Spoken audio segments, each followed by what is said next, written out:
Morning guys, from the Reddish Rascals on this Boxing Day, 27th December 25. Just going to give you a quick look around the plot. Came down to sieve some compost ready for seeds. I normally do my onions today, sowing them, but I'm going to put them off for a couple of days because we had quite a bit of a frost last night. So I'm just going to get the compost a bit warmer and maybe even get out the Super 7 at home to bring them on before I bring them down here to harden off. Anyway, without further ado, I'll give you a show and show you what the plot looks like. Well guys, start on Haley's plot as always, plot 6. Not a lot going on at the front, but same with the rest of the plot, to be honest.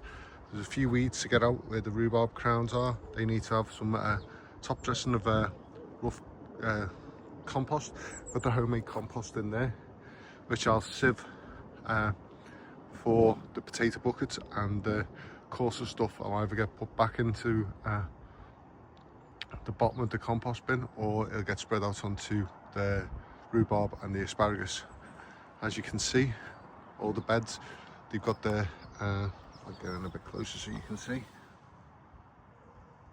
the white mustard seeds, but I think they'll die off now with the frost. But I think I did it just a little bit too late, but it's covering the ground and putting nitrogen in it, so I'll keep it there. So that's on these 3 beds here. This was a bit thickly scattered, so it looks a bit more greener. This one I haven't done because I've only done this the other start of the month, and for with the frost coming, there's no point. That bed needs top dressing with compost, and that's ready to go as well. The other one's got the final bit of celeriac, some strawberry runners, which I'm going to pot up into hanging baskets, so and put them in the polytunnel, so we might get an early crop. We've got some coriander and spring onions holding on for dear life in there. The polytunnel has got all the furniture from the summer stored in here, and all the dahlias that I grew from seed this year are in there just drying out naturally, and I'll transplant them next year. So we should have a good show of dahlias next year. The allium bed and tulips, I don't know whether they're coming or going at the moment, the way the weather's been. It's been warm, then cold, warm, then cold. Sweet pea netting took a bit of a bashing the other day, so just needs a few screws in to repair that. Leave the table there, hooked behind the wire so it doesn't blow around the plot. Temporary compost bins are doing well. Like I said maybe in a previous video, on both of our plots I'm gonna have temporary compost bins all year round. So not with the pellet collars, with pallets themselves. So there'll just be stakes in the ground and placed on a bed for that season, to let all the nutrients run into, because we've got them down there and we don't grow anything there, so all that goodness is just dropping into them beds. So them 2 beds at the front are going to actually become growing areas this year, and we're going to have a temporary compost bin mostly here, to be honest, this year. And this is where the brassicas will go, or I might do it there actually where the brassicas are, because I'll take a lot of goodness out this winter. And but I'll show you that in another video. Our big apple tree on my plot, I've cut some of the big branches off because it was just getting out of hand and we weren't getting a lot of fruit from them branches, so I've given it a good pruning. As you can see, the 2 apple trees have gone from what we used to call the orchard. We've still got to move the grapevine from there, the raspberries and the josterberry. We've got the, what's it called, juniper berry, well, juniper tree. Still don't know whether it's a male or female, whether we're actually going to get flowers on it this year, we don't know. And the sloan tree and then the other grapevine, they're all getting moved onto my plot this year. 3 little rosemaries are doing well there, they're going to get planted on, but all the cuttings died because when we went on holiday it was just far too dry for them. In there in the red buckets is the sieve compost, which I'll do my seeds with, and then I'll just move on to my plot. So this is the big apple tree we inherited and that's where that big branch I've cut it on an angle so that it the water will run off and won't get in and infect the tree with anything. We've also given it a cut there and a cut here and there so that we can get past on the shed easier, and we're just pruning it now as we see fit to make it more compact but also more productive.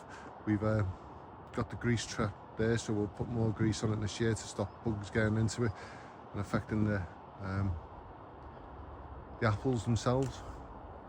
So here, like I showed in the other video, we've got the summer fruit and raspberries frame, which I'm also going to make frames for the autumn and the mid-season ones. And I'm going to make a huge fruit cage if I can get the resources to do it. So I know that especially the summer fruit and raspberries, they take a battering from the birds, especially the thrushes. They love it, and blackbirds. So we've got the parsnip, carrot and the carrot bed, and as you can see how much of this one's sunk. These are 3 pallet collars, so this year they've sunk by a full pallet collar.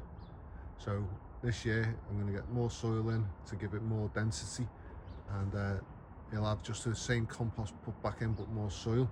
So maybe weed problems, but that's easy enough to do because it's a easy height for weeding, and that's Cotton Eye Joe, our little gnome. So we've got the strawberry beds, so they're the older ones, and these are the 2 new ones. As you can see, it's up them right up. We do have a weed problem at the moment because it's all new soil and it's been turned, but I'm going to get onto that in the next week or 2. And then as each of those beds get rotated, because they're the 3rd year and they're the 2nd year and these are the 1st year, so you rotate them on every 3 years, that I do anyway, and you get better and bigger crops all the time. So show you a present my granddaughter got me last year.